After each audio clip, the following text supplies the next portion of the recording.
Selamat siang mahasiswa sekalian, silakan Anda bergabung untuk segera kita mulai perkuliahan hari ini.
Baik, selamat siang mahasiswa sekalian.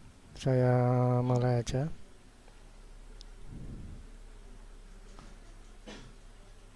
Hari ini kita membahas tentang keamanan CCTV lagi, tapi prioritas fokus pembahasan kita di peretas. Ya. Peretas itu hacker, gitu ya.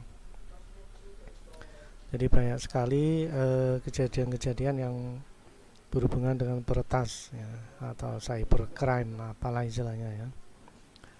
Nah, yang kita bahas coba kita masuk ke peretas keamanan CCTV ya. Jadi kita lanjutkan aja materinya.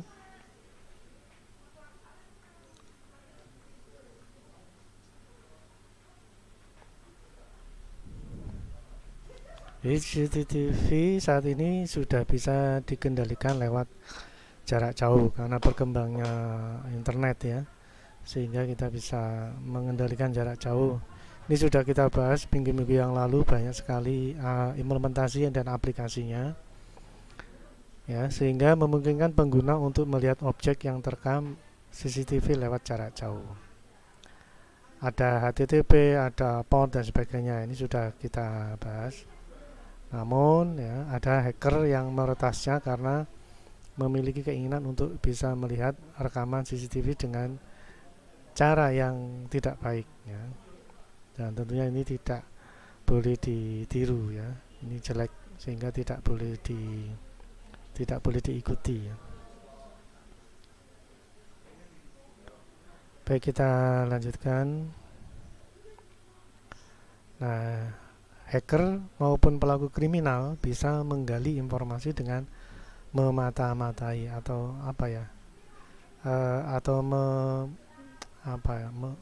Ini istilahnya memata-matai ya, atau spy ya, rumah atau kantor atau yang lain, serta mampu berkomunikasi dengan orang di sekitar CCTV menggunakan mikrofon built-in ya. Jadi karena CCTV juga disediakan mikrofon juga ya. Dalam materi ini saya mengutip dari sebuah website ya, cyberthreat.id ini ya. Intinya adalah terdapat protokol di dalam sistem kamera keamanan yang disebut iLink P2P ya. Protokol tersebut membuat perangkat kamera keamanan rentan terhadap kelemahan ya, atau menjadi tidak aman gitu ya. Kemudian kelemahan protokol iLink ini ya, P2P telah diuji dan diverifikasi melalui 5 merek kamera keamanan, yaitu OEM, ACC Fly ya, Elite Security, Genbolt, EA-Geek, dan SV3C. Nah ini website yang menjelaskan tentang hal ini ya. Jadi apa yang saya sampaikan ada sumbernya ya. Lalu protokol RTSP ya, atau Real Time Streaming Protocol, memungkinkan untuk akses atau download streaming video langsung dari kamera dan melihatnya dari berbagai perangkat dan program. Nah ini yang dilakukan oleh peretas ya. Jadi dia melakukan akses yang tidak legal dan tidak hanya melihat ya, atau mengakses ya, tapi juga mendownload. Nah ini kan tidak terpuji ya. Kemudian kegunaan utamanya adalah untuk menarik video atau mendownload video atau melihat video dari kamera ke network video recorder ya, NVR, berarti direkam ya, dan melihat software yang terpasang dengan CCTV-nya. Kalau dilakukan oleh pemiliknya tidak apa-apa, tapi kalau memang bukan pemiliknya, nah ini yang tidak boleh ya. Kemudian protokol RTSP atau Real Time Streaming Protocol dapat melakukan streaming video dari CCTV lewat third party application.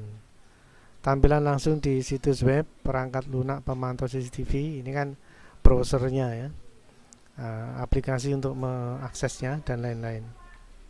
RTSP mentransmisikan data video atau audio dari perangkat keamanan apapun ya, seperti NVR ya, Network Video Recorder, DVR, Digital Video Recorder, kamera IP multisensor dan lain-lain. Nah, jadi seperti bumerang ya, bisa diakses jarak jauh, tapi ternyata orang lain pun juga ingin mengakses. Nah, ini kalau kita yang memilikinya tidak apa-apa, yang punya aksesnya tidak apa-apa, tapi kalau orang lain ya ini yang tentunya tidak kita harapkan ya. Kemudian saya lanjutkan materinya.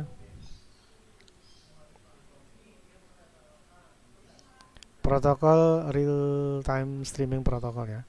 Perlu diingat juga bahwa protokol RTSP biasanya menggunakan port 554 ya.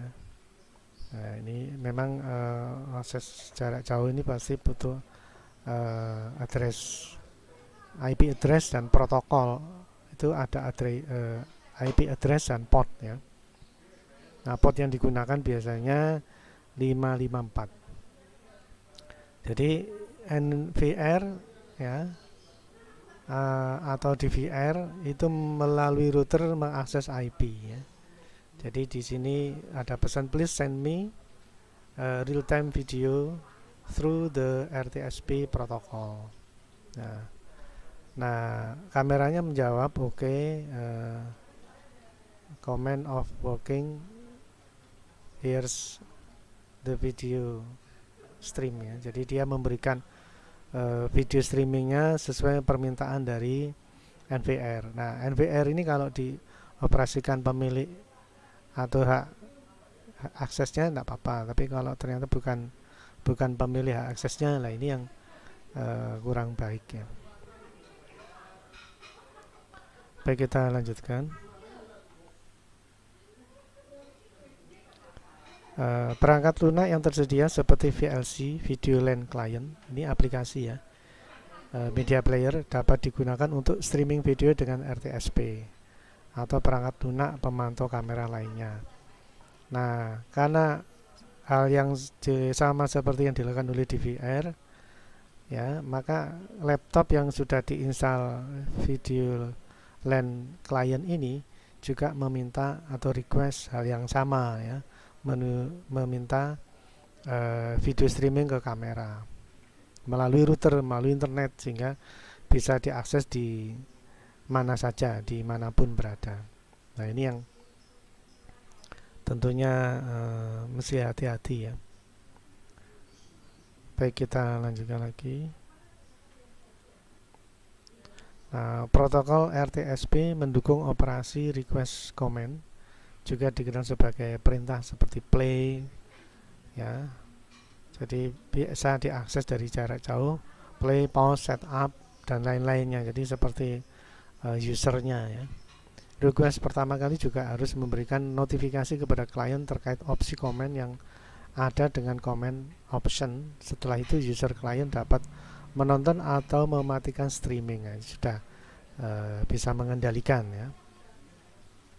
Lalu protokol RTSP tidak mendukung enkripsi konten atau transmisi ulang paket yang hilang, karena RTSP terhubung ke server khusus untuk streaming dan bergantung pada RTP untuk mengirimkan media nyata. Jadi RTSP ini memang bukan backupan, ya. Jadi dia sebagai media komunikasi yang bisa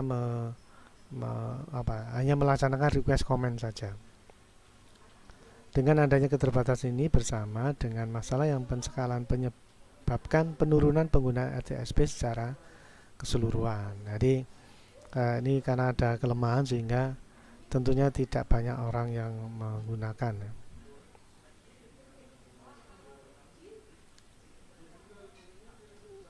Baik, kita lanjutkan lagi. Nah, ini aplikasi VLC media player-nya, ya. Terdapat tab media dan pilih open network. Jadi begitu ada menu media, setelah diinstal, ya, menu media, lalu di sini ada open network stream.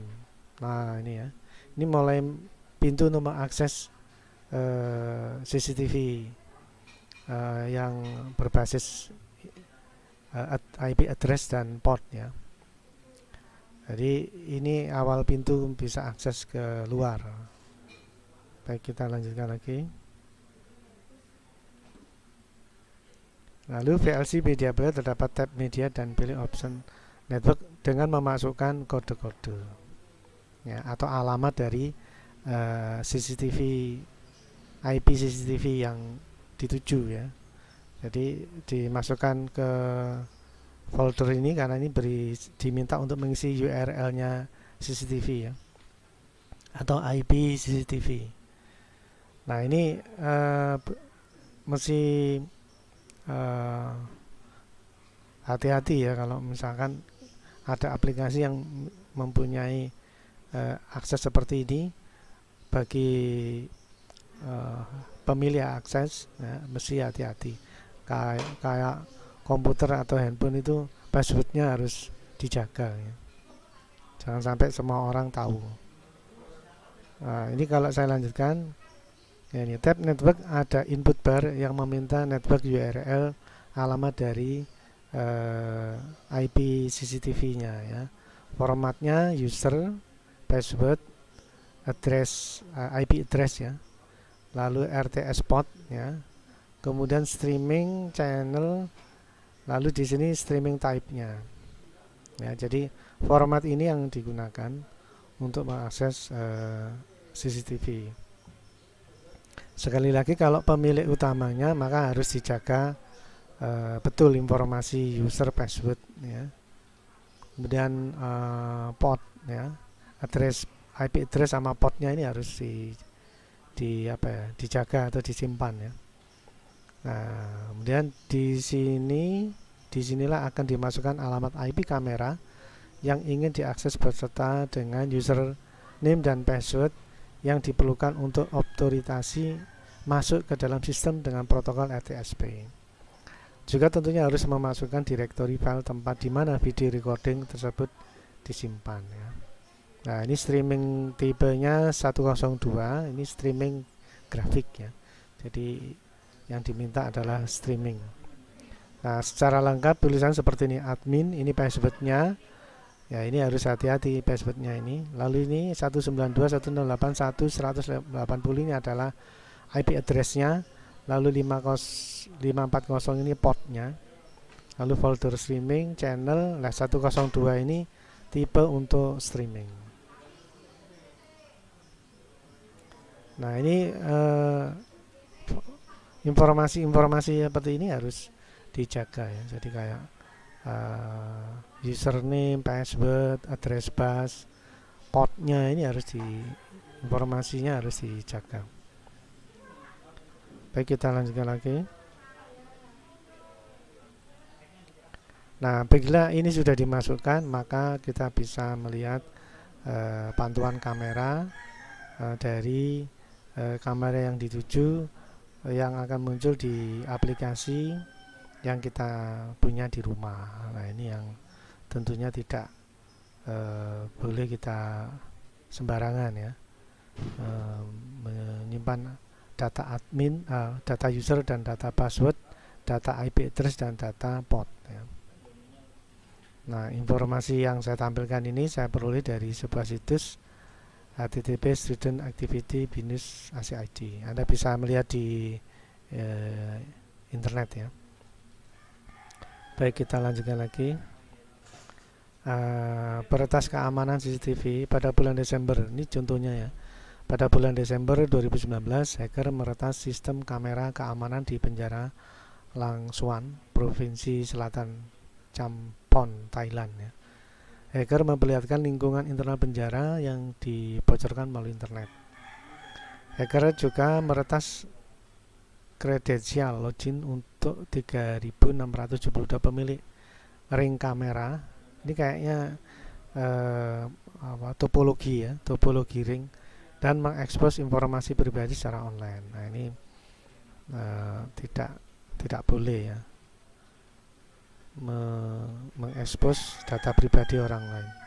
Kemudian yang berikutnya, pada Oktober 2019, kamera keamanan yang digunakan dalam industri penerbangan. Hacker dapat memulihkan kunci enskripsi pribadi dan mencuri atau mendownload datanya. Wah, ini juga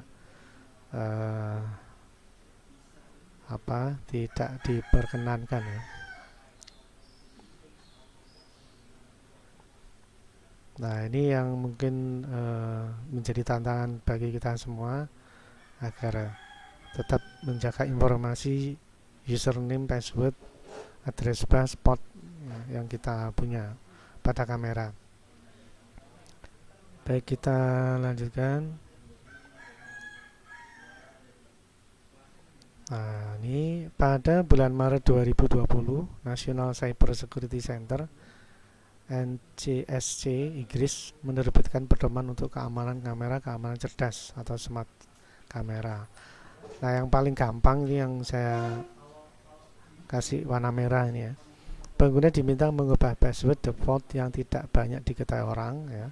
Kemudian diminta secepatnya memperbarui perangkat lunak kamera. Nah, ini yang paling gampang ya. Jadi user passwordnya yang defaultnya bawaan DVR ini yang pasti kita rubah, mungkin setiap minggu atau mungkin setiap bulan, dengan harapan tidak banyak yang mudah diketahui orang ya, tidak mudah diketahui orang, intinya gitu, dengan harapan bagi peretas itu akan susah mendapatkan username dan password dari perangkat DVR kita yang kita punya ya, dengan harapan tidak disalahgunakan.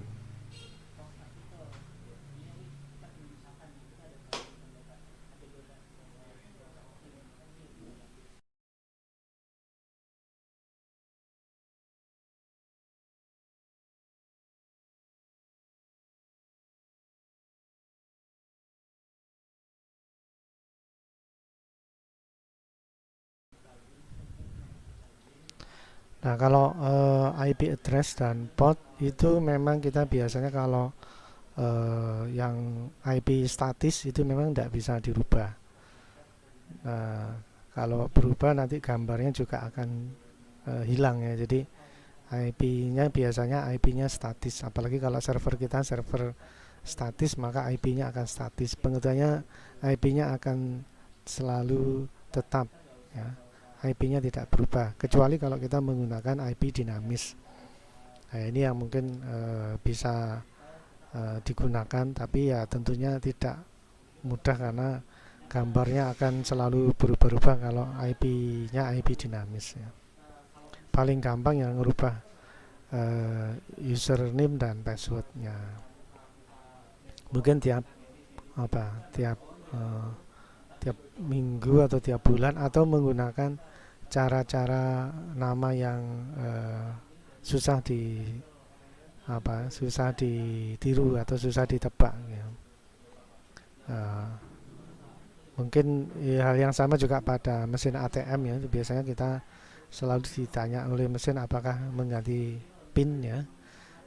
Mungkin kita bisa mengubah sesuai yang kita inginkan agar tidak semua orang bisa tahu. Nah, harapannya seperti itu sehingga tidak mudah diretas oleh orang yang tidak berhak ya, agar tidak disalahgunakan. Baik, saya kira mungkin itu ya yang bisa saya sampaikan untuk pertemuan kali ini. Semoga bermanfaat dan kita lanjutkan di pertemuan lain dengan topik yang berbeda. Baik, saya kira itu dulu. Selamat siang, jaga kesehatan. Sekian dan terima kasih.